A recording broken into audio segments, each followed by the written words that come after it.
enfin libres. 2 millions d'Israélites quittent l'Égypte en pleine nuit. Dieu a envoyé son jugement sur Pharaon en envoyant les terribles plaies et il a délivré son peuple. Pharaon leur a dit de partir. Mais où est-ce qu'ils vont aller? C'est Dieu même qui va les diriger. Ils aperçoivent devant eux une genre de nuage. Mais ce n'est pas un nuage ordinaire, c'est un nuage qui avance devant eux.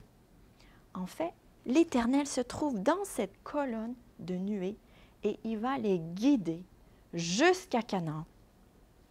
La nuit, cette colonne va ressembler à une colonne de feu et il va les éclairer. Mais Dieu ne va pas les amener par le chemin qui semblerait le plus direct. Il leur fait faire un tour dans le désert et puis il dit à Moïse de les faire camper, de revenir et de les faire camper face à la mer. Il dit parce que Pharaon va penser que vous êtes perdus et prisonniers dans le désert. Il va décider de vous poursuivre, mais je vais faire éclater ma gloire et tous les Égyptiens sauront que je suis l'Éternel. Et c'est ce qui est arrivé. Donc, Pharaon, quand on lui a annoncé que tout le peuple hébreu était parti, c'est lui qui leur avait dit de partir. Vous vous rappelez la semaine dernière? Tout d'un coup, il a eu des regrets. Mais il était en train de perdre toute sa main-d'œuvre. Il avait besoin d'eux pour toutes les constructions. Et il décida de les poursuivre. Donc, il partit avec son char, avec toute son armée, au moins 600 chars d'élite, et il se mit à leur poursuite. Quand les Israélites, ils entendirent les Égyptiens arriver, ils commençaient à les voir, ils ont été pris de terreur. Ils étaient piégés entre les montagnes d'un côté et la mer de l'autre. Et dire à Moïse, « Mais Moïse, est-ce qu'il n'y avait pas assez de tombeaux en Égypte que tu nous as amenés dans le désert pour mourir? » Mais Moïse dit, « N'ayez pas peur.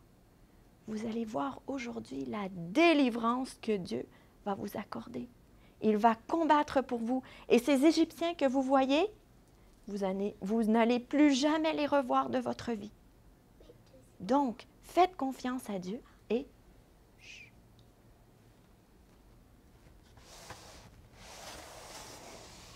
Et là, qu'est-ce qu'ils voyaient devant eux? Il y avait la mer. Et là, qu'est-ce qui s'est passé? C'est que, premièrement, tant que j'installe ça, Moïse qui est là, la colonne de nuée, elle est passée devant eux à derrière. Donc, d'un côté, elle éclairait les Israélites, mais de l'autre côté, elle rendait obscur. Et les Égyptiens, eux, ils ne pouvaient pas trop voir devant.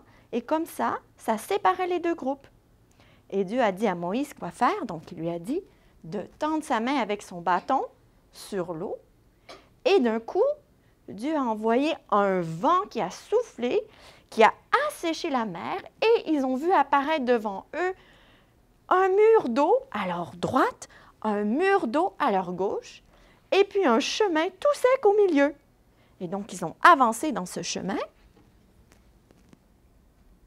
Et toute la nuit, ils ont traversé la mer. Oups! Les Égyptiens, eux, ils sont arrivés à leur poursuite. Ils sont arrivés, ils ont vu ça. Ils ont avancé aussi. Mais au petit matin, Dieu, depuis la colonne de nuée, il a vu les Égyptiens et puis il a semé le trouble dans leur camp. Tout d'un coup, les roues des chars n'arrivaient pas à tourner, ils n'arrivaient pas à conduire. Et les Égyptiens se sont regardés, mais ils ont dit, « Mais il faut prendre la fuite, l'Éternel est en train de combattre contre nous. » Mais c'était trop tard. Dieu a dit à Moïse d'étendre sa main sur l'eau. Et qu'est-ce qui s'est passé? Les vagues ils sont allés sur les Égyptiens. Sur le Pharaon, sur toute son armée. Il n'y avait aucun rescapé. Mais les Israélites, eux, ils avaient traversé tous de l'autre rive sur la terre ferme. Et là, ce jour-là, ils ont vu la main de l'Éternel, la délivrance. Et ils ont eu confiance en l'Éternel. Et ils ont aussi eu confiance en Moïse. Et non seulement ça, leur réaction, c'était de louer Dieu. Ils ont chanté un cantique en l'honneur de l'Éternel. Myriam, la sœur de Moïse, est sortie avec son tambourin et toutes les autres filles se sont mises à danser et à chanter. Et je vais vous le lire, vous allez répéter après moi. Qu'est-ce qu'elle disait? Chantez en l'honneur de l'Éternel. Chantez en l'honneur de l'Éternel, Car il a fait éclater sa gloire. car il a fait éclater sa gloire. Il a précipité le cheval Il a précipité le cheval et son cavalier dans la mer. et son cavalier dans la mer.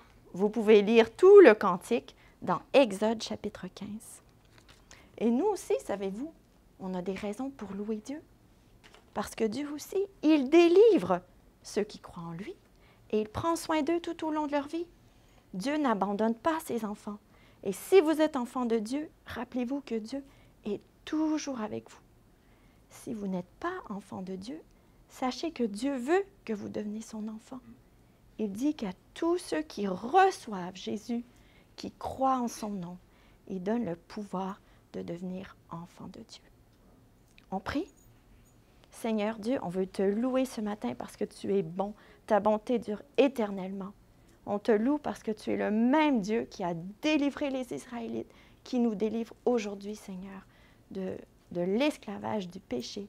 Et on te demande, Seigneur, si on n'a pas réalisé ça encore, que tu nous aides à réaliser qu'on a besoin d'être délivrés du péché.